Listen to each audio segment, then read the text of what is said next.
जय श्री राम दोस्तों, स्वागत है आपका हमारे YouTube channel Kanha shoot tech पर। आज हम हमारा शिव पुराण का 3rd अध्याय स्टार्ट करने वाले हैं। ओके, तो चलिए शुरू करते हैं। ओम नमः शिवाय। 3रा अध्याय। मुनियों को ब्रह्मा जी का उपदेश। श्री व्यास जी बोले, सूत जी के ऐसा कहने पर उन समस्त ऋषियों ने कहा, हे महामुनि सूत जी, यदि आप हमें अद्भुत वेदांत सार महाशिव पुराण सुनाते हैं तो बड़ी कृपा होगी। मुनियों से ऐसा सुनकर शिव जी का स्मरण करते हुए सूत जी प्रसन्न होकर बोले, अच्छा तो अब आप लोग इस अनामय शिव महापुराण को ही सुनिए, जो समस्त वेदों का सार है और जिसमें भक्ति, ज्ञान और वैराग्य तीनों का वर्णन है।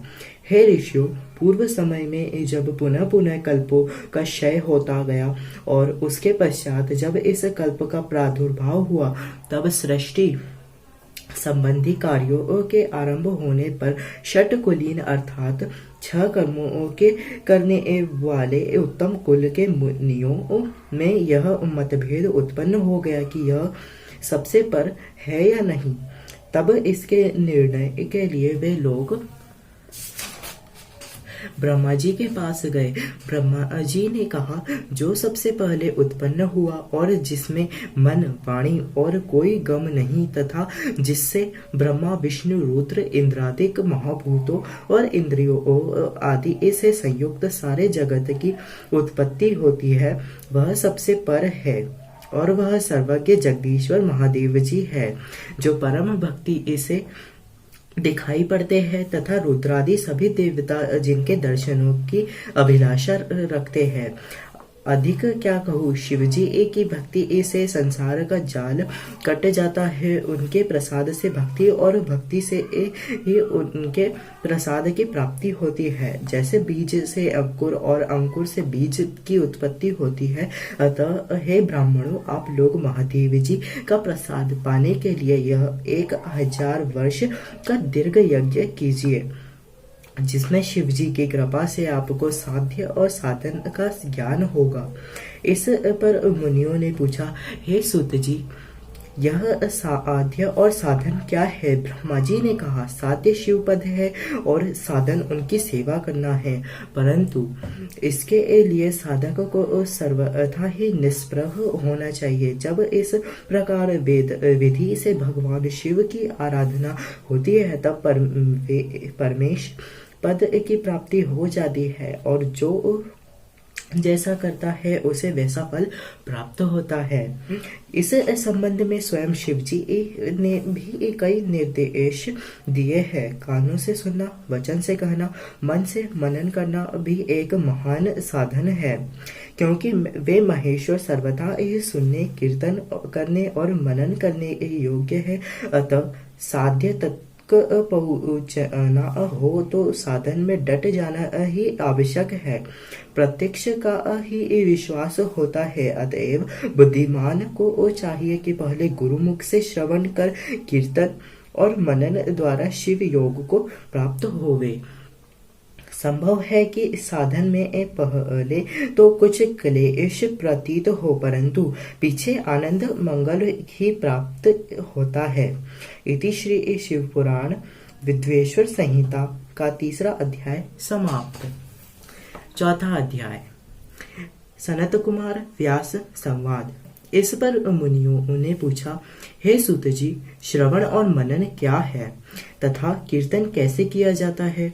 ब्रह्मा जी ने कहा, ईश्वर के रूप, गुण, नाम और उनके विनाशों में अपनी पूजा और जप से रुचि बढ़ाना तथा निरंतर अपनी युक्तियों सहित अपने मन को उनके सम्मुख रखना मनन है और श्री पर ब्रह्म महादेव जी अथवा शंभु भगवान के नाम का बारंबार जप करना कीर्तन है तथा दृढ़ हो भगवंत संबंधी शब्दों को कानों से सुनना और उसे चित्त में स्थिर करना श्रवण है। जब सत्संग में बैठकर भगवान श्री महादेव जी की यह कृपा से श्रवण और कीर्तन कर ले, तब उसका मनन करे और वही सर्वोत्तम मनन है, जिससे आत्मा पवित्र होती है। सूत जी बोले, हे मुनीश्वरों, इस पर साधन संबंधी मैं एक प्राचीन इतिहास आप लोगों को सुनाता हूँ, सावधान होकर सुनिए। एक समय जब सरस्वती नदी के तट पर मेरे गुरु पराशर पुत्र भगवान वेदव्यास जी तप कर रहे थे, तो सनत कुमार जी ने आकर उनके निकट बैठकर पूछा, हे भगवान, शिव जी तो प्रत्यक्ष ही सबके सहायक है, फिर आप ऐसा तप क्यों कर रहे हैं? व्यास जी ने उत्तर दिया, मुक्ति के लिए। इस पर सनत कुमार जी ने कहा, अवश्य, पहले मुझे भी ऐसा ही भ्रम हुआ था और मैं भी मंदराचल पर्वत पर जाकर तप करने लगा था, परंतु जब दयालु शिव जी की आज्ञा से नंदिकेश्वर ने आकर मुझे यह बतलाया कि शिव जी के श्रवण कीर्तन और मनन से मुक्ति प्राप्त हो जाती है, तब मेरा सारा भ्रम दूर हो गया। अतएव हे ब्राह्मण, आप भी ऐसा ही कीजिए। यह कहकर सनत कुमार जी चले गए।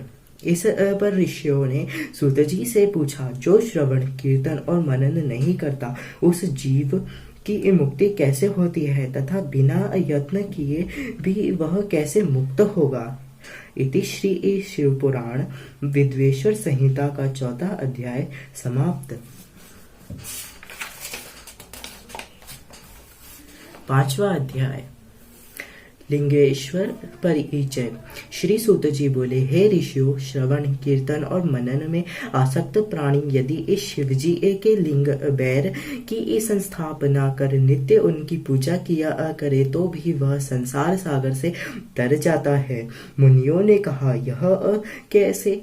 बैर मात्र में ही इस सब देवताओं की पूजा कैसे संभव हो सकती है और सर्वदा लिंगेश्वर के द्वारा शिव जी कैसे पूजा जा सकते हैं? श्री सूत जी बोले, हे मुनीश्वरों, इसके लिए भी स्वयं महादेव जी ने कहा है, किसी अन्य ने नहीं। मैंने श्री गुरु मुख से ही यही सुना है कि एक शिव जी ब्रह्मरूप और निष्कल अर्थात कला रहित और कला सहित भी है।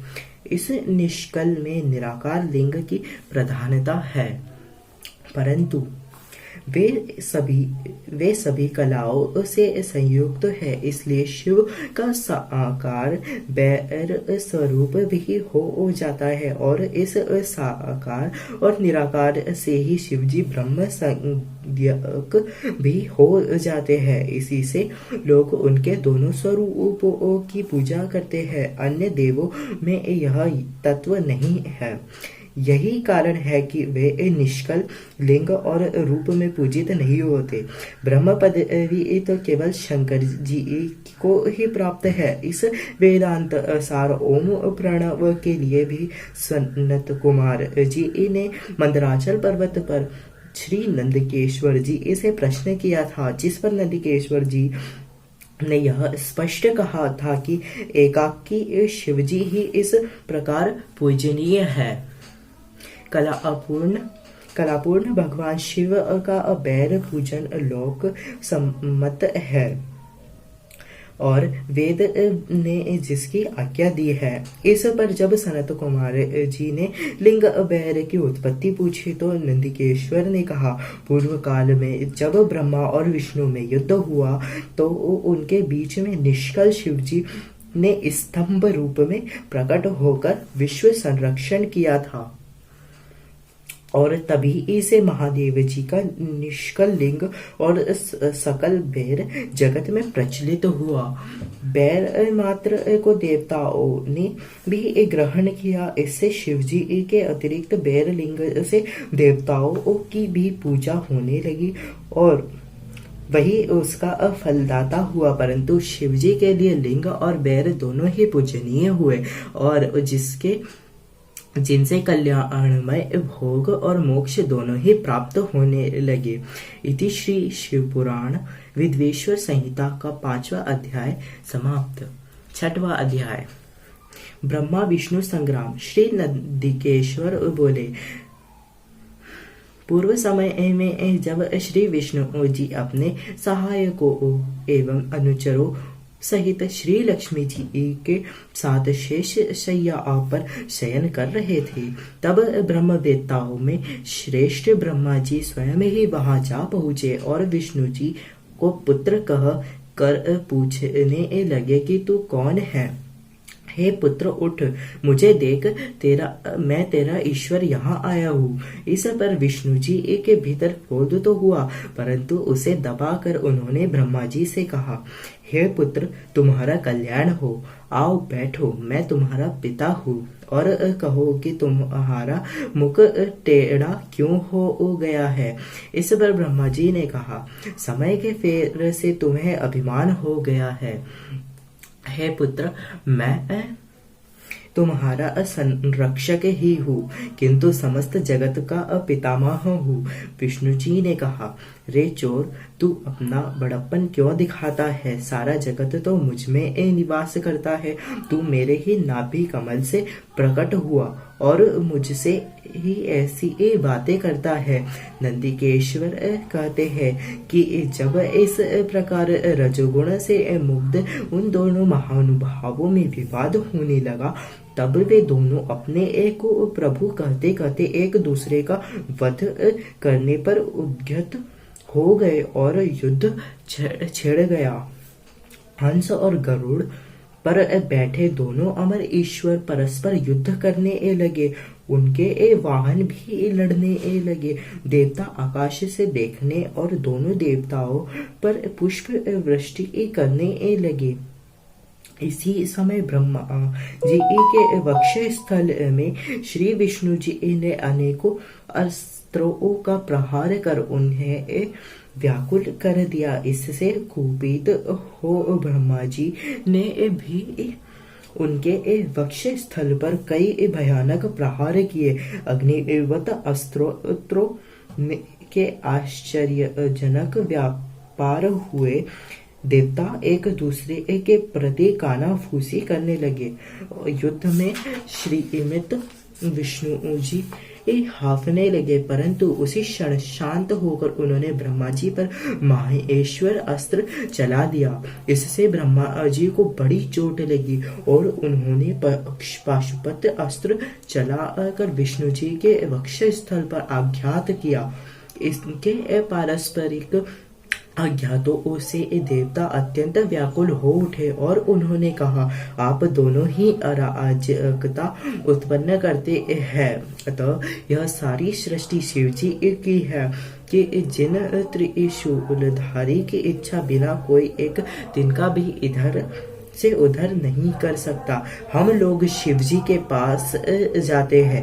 ऐसा कह कर देवगण चंद्रशेखर श्री महादेव जी के पास गए। महादेव जी अपनी सभा में उमा सहित मणिमय दिव्य सिंहासन पर विराजमान थे। देवताओं से साष्टांग दंडवत कर श्री महादेव जी को नमस्कार किया। उनको नमस्कार करते देख श्री महादेव जी ने उन्हें अपने पास बुला लिया और अर्थ गंभीर वाणी बोले। इति श्री शिव महापुराण विद्वेश्वर संहिता का 6वां अध्याय समाप्त।